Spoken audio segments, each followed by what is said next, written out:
Hair check. Hair check. Oh yeah, Nope, I'm moving I on. actually put goo in. Yeah, it I'm gonna be was. taller than you. It's fine. Story of my life. Mine too.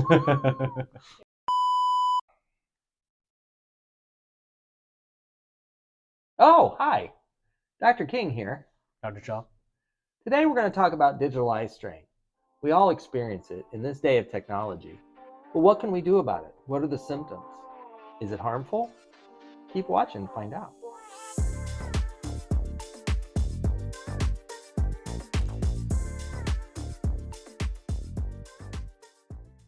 What is digital eye strain? Digital eye strain or digital eye syndrome, or even what we sometimes call computer vision syndrome. CVS. Yes. I'm talking about sponsors, they're not sponsors. Ooh, no, erase that. They're not paying us. Syndrome, when we use that word, it's not, it doesn't just mean like a disease or a condition. It's actually a multitude of things, or what we call a constellation. Because of how ubiquitous screens are, and just all of our work is done through screens, those kind of terminals and such. Sorry. I'm hanging on every word. When we look at, people that are in higher education, like lawyers, doctors, they tend to have more eye issues, right? Developing, more nearsightedness, having to just blink more often, feeling that grittiness in their eyes. Now with screens and just it capturing all of our attention, even during our downtime, we're looking at screens. Our eyes tend to, one, they dry out. We don't blink as often. Our blink rate reduces significantly, usually about maybe 10 or 20 to 30% of our normal blink rate. Some say we blink at half the rate we do in normal conversation. These apps are designed to keep us looking just the entire time. We keep our eyes open so they dry out. The blinking action actually activates the glands that are involved in our tear production. There's a lot of dryness involved, ocular surface disease involved with digital eye strain. So you can check out our other video about dry eye. About dry eye. A digital screen, it's actually a virtual image. It's slightly behind the plane that you're looking at. It's not on the surface. So it tricks our visual system into an inaccurate focal length. Our eyes are very precise. They know how to focus in right on what you're looking at. And if it's something that's printed, it's right on that surface. But if it's digital, it's actually slightly behind that surface, which can lead to fatigue and strain. And you put that together with not blinking and staring, you get a syndrome. You feel like you're straining your eyes. A lot of people describe it as it takes time for me to focus the vision. And a lot of times it's hard to pinpoint exactly what's causing this lack of focus or trouble in focusing. And a lot of times when it is associated with computer vision syndrome or digital eye strain, it's actually both of the systems we talked about. It's dryness, and on top of that, this activation of our focusing ability, or what we call accommodation. There's a lens literally inside your eye that literally changes shape, just like a camera lens. That's how we're able to focus on different things. You can even test it out when you're kind of looking at your finger. It's clear, but everything behind it is blurry. That's exactly how a camera works when you're focusing on something. It's hard to capture everything in a camera, in a picture, but you focus on one subject. The dryness is just going to be exacerbated by you not blinking and you not hydrating. Gritty. I'll add that together. Now you feel blurry. You're tired. Your eyes just want to close. After a while, you're just like, and these aren't always clean. So now you're putting stuff in there, and this gets me down a rabbit hole. I got to watch that. Yeah. But you put that all together, and then we tend to hunch over. We're staring at our computer, we're staring at our phone. I mean, then the neck becomes involved, these muscles, so you can get headaches. This all starts tying in. You see how we call it a syndrome, because we're involving our accommodative system, our tear system, our muscles. This all comes together. It's a whole body experience. Yeah, I recently went to like a talk or a lecture where they talked about companies like Apple and like Amazon. They have like an in-house optometrist that only does dry eye because I want that job. Yeah, right. And it sounds kind of cool, honestly. And because they found that as the tear breakup time is it's a metric that we use, we can literally see how fast the tears on your eyes evaporate. As the tear breakup time diminishes, meaning that the tears don't stay on long The reading speed also diminishes. If we're looking at screens, reading reports and other, printouts for our jobs, and we're slowing down how fast we're reading, then the production in the company goes down. Sure. And this is the digital eye strain, terrorizing our everyday. So what can we do about it? What can we do to help? We have to use our screens. I mean, is anybody giving this up? Is anybody giving their computer up? You can't. So what are some things we can do to alleviate some of these issues? I'm going to start out with one you may or may not have heard of called the 20-20-20 rule. Every 20 minutes, you take 20 seconds and focus your eyes 20 feet away. We're moving the eyes. We're relaxing the focusing. That's going to make us blink. That's going to get our eyes moving. And we're not sitting here stuck. When I was in primary care practice, I started this with my kids, with all my pediatric patients. Get off the screen, take breaks. That helps to break the cycle, if you will. Mm-hmm. The 20-20-20 rule just makes you more mindful of your eyes. When we talk to our, contact lens patients, sometimes we say limit it to 14, 16 hours a day. Mm-hmm. Some of them stretch it 20, 24, 36, 48, 48. Yeah, too long, right? We harp on them so that they're mindful of the health of their eyes, the effects of the contact lens. The benefit, of course, they experience immediately, but then the potential risk or harm that they can bring to their eyes if they're not being mindful of everything else that is going on. And so the 20-20-20 rule, right? We're activating our accommodation. We're literally flexing those muscles. We are just inherently going to keep our eyes open longer, not blinking often. So every 20 minutes you're on the screen or looking at something up close, you look 20 feet away for 20 seconds. And it's not a hard 20-20. You don't need to measure, right? You don't need to put a timer on your phone. I was just sitting here thinking that. Yeah, where's the 20-foot mark? The idea is, intermittently throughout your day, multiple times an hour. If you ever noticed you're on the screen for a really long time, like let's say you're studying. I noticed this when I was in optometry school. I'll be studying for hours on end, right? Not following my own. You did? Yeah, I didn't have that problem. Not following my own advice about the 20-20-20 rule. Granted, you didn't know it yet. Exactly. Granted, I didn't know it until a couple years in. But then I would look up just to kind of relax my eyes, take a break, and the whole room was blurry. Mm-hmm. And what that is literally if you overwork a muscle, right? If you're walking or lifting, that muscle just feels cramped or tight. Literally, those muscles in your eyes are spasming. It's called accommodative spasm. And they're unable to relax. And so that's why everything is blurry.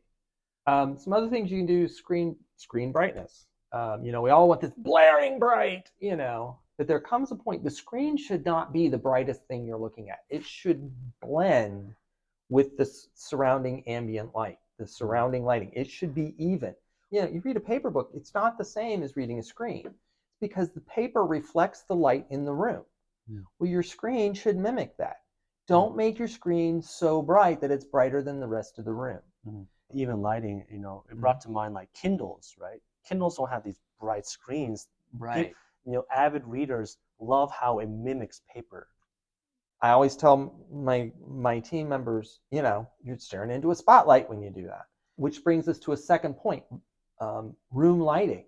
I tell my folks in our call center all the time, you cannot work in the dark.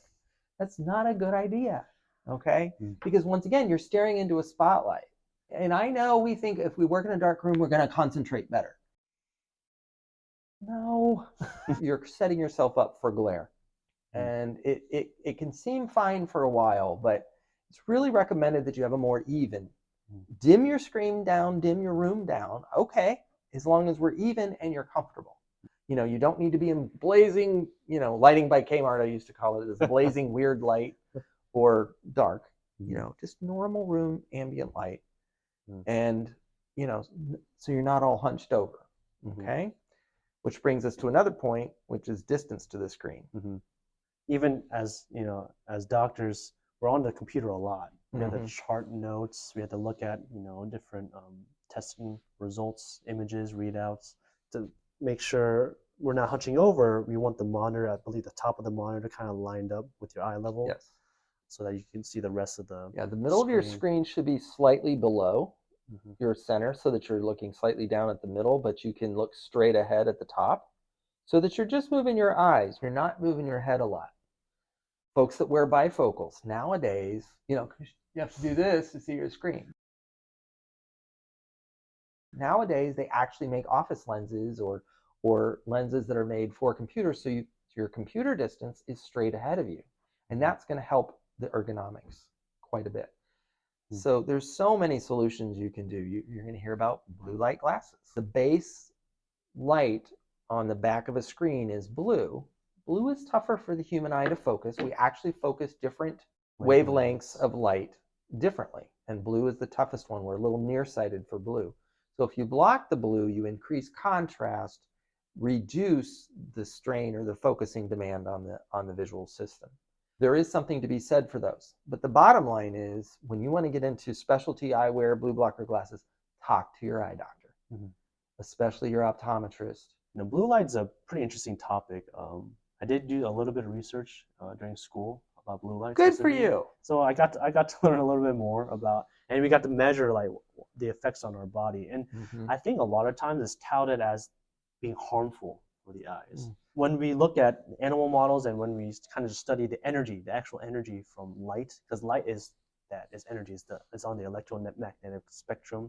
There's it's a photon, it has mass and has a wave. Anyways. All right, now you're just showing off. In the models that they've done research on, 5 minutes of exposure to the sun exposes you to more energy than hours in front of the brightest LED screen, just inches or centimeters in front of your face. It almost acts as a filter to block out all the extraneous light that you might not need coming into your retinas and into your eyes. Maybe, even putting them on helps you, gives you that kind of proprioception, that kind of sensation to remind you, oh yeah, I need to be blinking. I want to be mindful of my eyes when I'm doing tasks. I'm on a screen.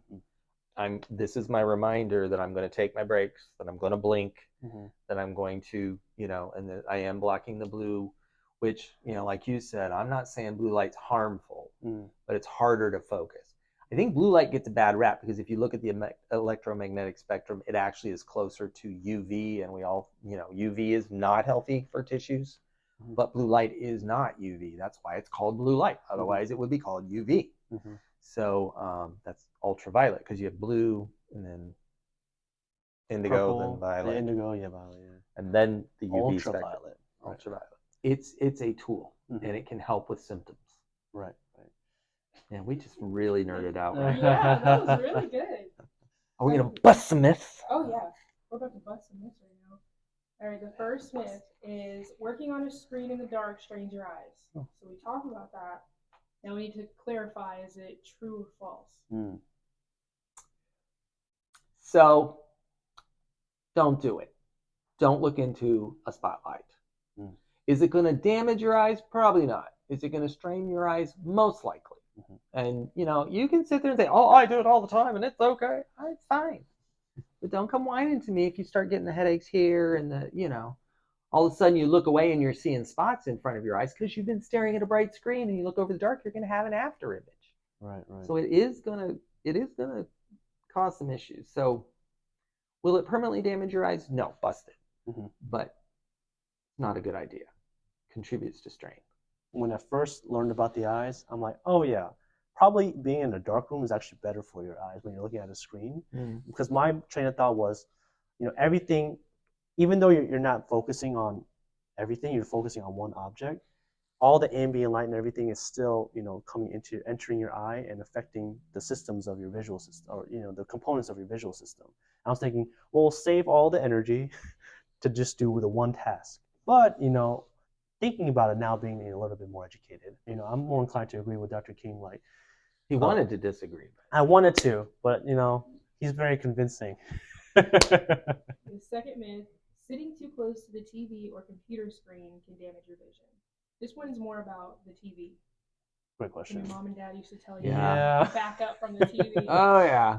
It's right up there with cross your eyes and they'll stay that way. Right. Once again, that one's a wives' tale. It's not going to damage your vision.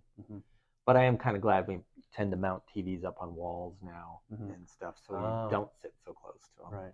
That myth is actually more associated with children, young children, and maybe what might be a good topic in the future, myopia control. There's Yeah, nearsighted we need to talk control. about that. Yeah. But it's not because of the screen specifically. You can develop that whether you're reading or maybe you're tinkering a lot. It's not the screen itself. No. So it's funny.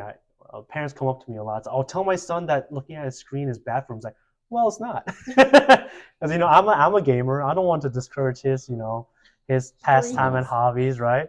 But balance, people. Right. Balance. Being aware and educated on the science, right? So that is our discussion on digital eye strain, or DES.